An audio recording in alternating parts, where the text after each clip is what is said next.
10-15 വർഷത്തെ അധ്വാനത്തിൻ്റെ ഫലമായിട്ടാണ് കുറച്ച് സമയം നമ്മളിവിടെ ഇരുന്ന് ഈ കാണാൻ പോകുന്ന കാഴ്ച. അപ്പോൾ ഒരു സിനിമ എന്ന് പറയുമ്പോൾ നമ്മൾ ആലോചിക്കുന്നത് പലപ്പോഴും 2.5 മണിക്കൂറോ 2 മണിക്കൂറോ 20 മിനിറ്റോ 10 മിനിറ്റോ നമ്മുടെ നഗ്ന നേത്രങ്ങൾ കൊണ്ട് കാണുന്ന ഒരു സാധനത്തിൻ്റെ പിന്നാമ്പുറത്തുള്ള കുറേ കഥകളുണ്ട് അതിന്. അത് പലപ്പോഴും നമ്മൾ കാണാതെ പോകുന്നുണ്ട്. ഒരുപാട് അധ്വാനിച്ചിട്ട് ഒരുപാട് ആലോചനയുടെ ഭാഗമായിട്ടൊക്കെയാണ് ഒരു സിനിമ ഉണ്ടാകുന്നത്. അപ്പോൾ അങ്ങനെ ഒരു മനുഷ്യൻ അതിനുവേണ്ടി പ്രയത്നിച്ച് നമ്മുടെ മുമ്പിൽ വന്നിരിക്കുകയാണ്. അപ്പോൾ അത് നമ്മൾ ആ ഉത്തരവാദിത്വത്തോടു കൂടി നമ്മൾ ഈ കാഴ്ച കാണുക എന്നുള്ളതാണ്. അതാണ് ഇവിടെ പറയാനുള്ളത്. നമ്മളിപ്പോൾ ഇവിടെ ഉള്ള കൂടിയ നമ്മുടെ മുഴുവൻ സുഹൃത്തുക്കളും ഈ സിനിമ കാണാനുണ്ട്. നമ്മൾ താഴെ ഡയാലിസിസ് നടക്കുന്നതുകൊണ്ട് മാത്രം അവിടുത്തെ മുഴുവൻ ആളുകൾക്കും ഇവിടെ വരാൻ പറ്റിയിട്ടില്ല. ബാക്കി എല്ലാവരും ഇവിടെ ഉണ്ട്.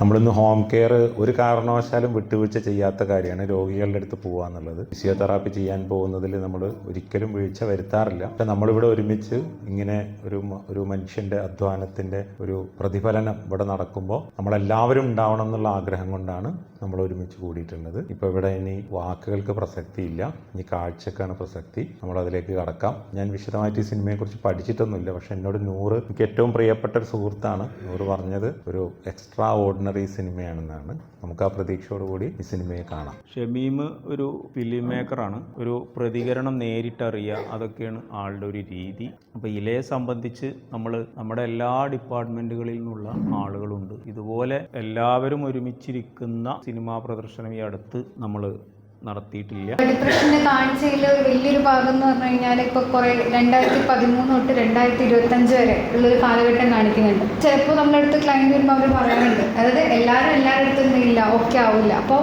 ഓരോ യാത്രയിൽ അവരോരോരോ കണ്ടുപിടിക്കുന്നതാണ്. ചിലപ്പം എത്തിപ്പെടുന്ന ഒരുപാട് വർഷങ്ങൾ കഴിഞ്ഞിട്ടായിരിക്കും. ഫിഷാണോ കളക്ട് ചെയ്ത ഫിഷാണോ ആ പോണ്ടിലിട്ടത്?